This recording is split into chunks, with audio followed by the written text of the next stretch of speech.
Hello everyone, and welcome to tea time. My name is Jason Wrobel, and there's no tea in my cup. I need a refill. Could someone please? I beg you, I won't go on with the blog. Jonathan, little one, may I, please? I'll get the last drop. Watch, this is how you get the last drop out of the bottom of a teacup, like this.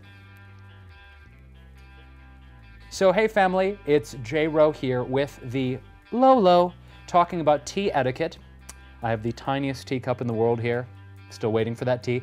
But in the meantime, while I'm waiting for my tea refill here, we're going to talk to you guys about genetically modified organisms and how to properly read produce codes on those annoying little stickers that seem to be on everything. Why is there a sticker on my fruit? It's like you're sitting there peeling the sticker all day long. Wish those stickers weren't freaking there. But besides my annoyance for the stickers, I'm going to break down to you guys what those codes mean and some history and tips on genetically modified organisms and how to avoid them. Labeling is becoming a hotter issue all the time. It's important to stay informed on how to get the kind of food you want. So years ago, PLUs, right? Product codes were these numbers that were initiated to let consumers know about the origins of their food. So it breaks down like this. Organic food has a 5-digit PLU code which starts with the number 9. So when you take that apple and you turn it around and you look at it and it starts with a number 9 and it's a 5-digit code, that's an indication that it was grown organically. Secondly, conventional produce. Conventional produce actually has a 4-digit code that starts with the numeral 4. All right, so conventionally grown produce. That means it was grown and may have been grown with pesticides, herbicides, fungicides, and or chemical fertilizers. So that's a 4-digit code, starts with the number 4. Then we've got our newest addition into the food spectrum, and that's been around for about the past 20 years or so en masse, and that's genetically modified produce with GMOs, genetically modified organisms. Now, here's the tricky part about this. They've instituted a code for GMO foods, which is a 5-digit code that starts with the number 8. Now here's the loophole. A lot of companies don't want consumers to know that their products are genetically modified, so there's no law currently requiring them to put that 5-digit code that starts with the number 8 on their foods. So you guys are wondering, yeah, I've never actually been to the store and seen a 80053 code because no one's doing it. There's no law that requires it. So the code exists, but no one's doing it. Because in recent polls, they've found that a great majority of the American public doesn't have confidence in GMO foods and may not even buy them if they knew they were genetically modified. What does this mean for you guys? This means things like tea, or fruit, or vegetables, or prepackaged foods, desserts, cake mixes. Pretty much anything you can think of is currently being genetically modified. GMO foods now have been around for 20+ years.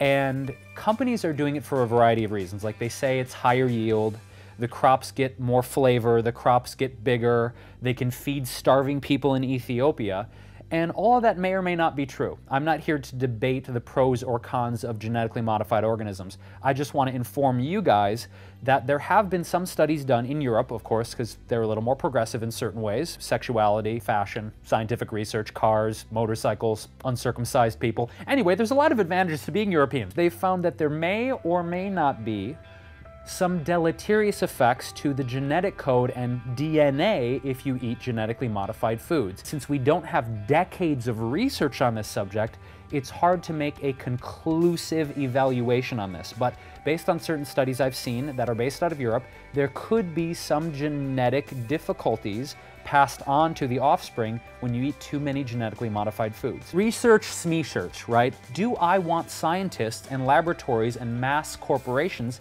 messing with the genetics of my food supply? Absolutely not. So if you turn over an organic food product, you guys may be seeing this little square. It's got like a butterfly and like a little crop on it that says non-GMO verified.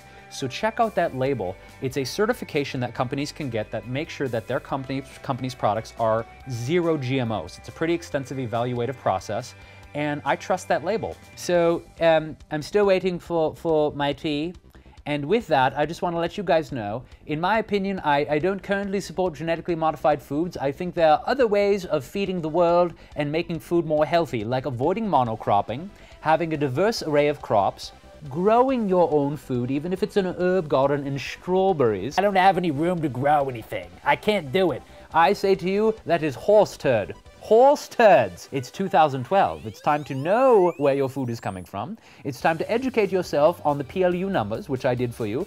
It's time to start getting your own heirloom seeds, supporting local foods, and having a nice break for tea.